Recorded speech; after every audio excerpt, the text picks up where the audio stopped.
Bienvenidos a mi canal. Hoy les traigo una fascinante historia que los dejará sin aliento. Prepárense para adentrarse en el oscuro y perturbador mundo de Gilles de Rais, conocido como el primer pedófilo y asesino en serie de la historia.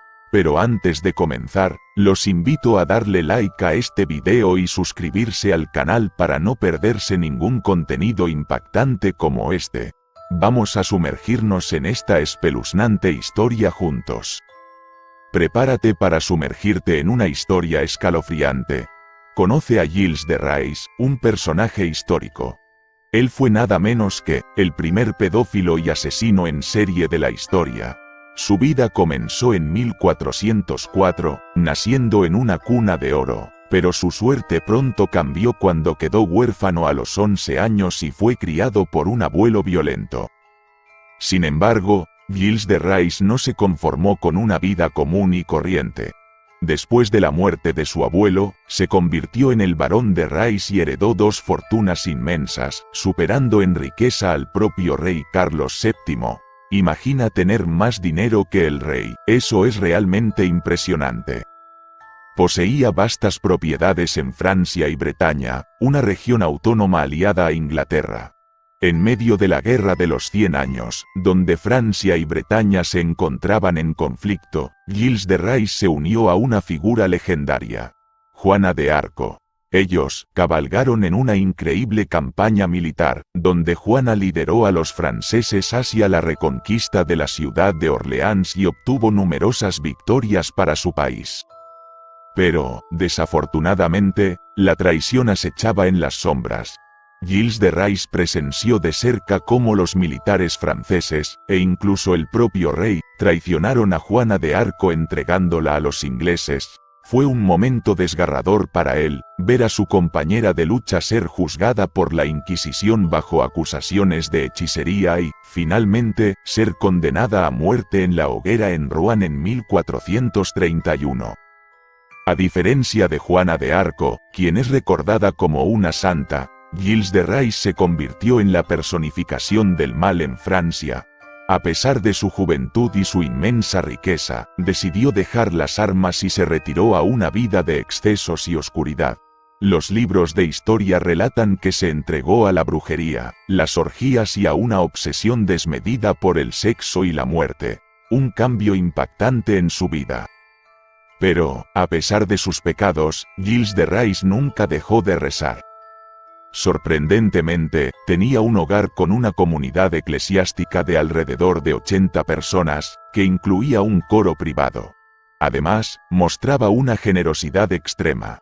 Sin embargo, incluso su inmensa fortuna no podía mantener su extravagante estilo de vida, por lo que recurrió a la alquimia en un intento desesperado por convertir metales en oro. Imagina la audacia y la desesperación que lo llevaron a explorar esos caminos prohibidos. Desafortunadamente, sus excesos comenzaron a ser rechazados por sus parientes, quienes temían por su herencia. Además, sus pares, como el duque de Bretaña, vieron una oportunidad para aprovecharse de él. Delitos que la aristocracia probablemente conocía desde hace años, pero a los que no les habían prestado atención debido a que las víctimas, a sus ojos, no tenían ningún valor. Se convirtieron en el pretexto perfecto para llevarlo a juicio. En septiembre de 1440, Gilles de Rais fue acusado de asesinato, brujería y sodomía. Se enfrentó a juicios tanto eclesiásticos como civiles. Las descripciones de sus actos son espantosas. Según los rumores, cada vez que el barón de Rais visitaba una de sus propiedades, niños de la zona desaparecían misteriosamente. Se decía que empleaba a una mujer para atraer a los menores hacia sus suntuosos castillos. Lo que ocurría tras esas puertas aparece en los registros del juicio y en las confesiones de uno de sus sirvientes. A veces les cortaba la cabeza, en otras ocasiones les cortaba la garganta y, en ocasiones, los estrangulaba.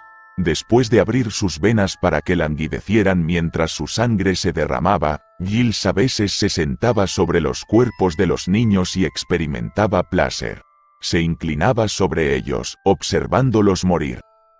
Otros testigos relatan cómo abría los cuerpos de los niños y tenía relaciones sexuales con ellos mientras aún estaban calientes. También se le acusaba de realizar actos indescriptibles con el diablo. Los historiadores destacan que los sirvientes fueron torturados y que Giles también fue sometido a tortura. Fue llevado a una cámara de tortura y atado. Sabiendo que sería imposible resistir el dolor, prefirió hablar antes que sufrir más torturas.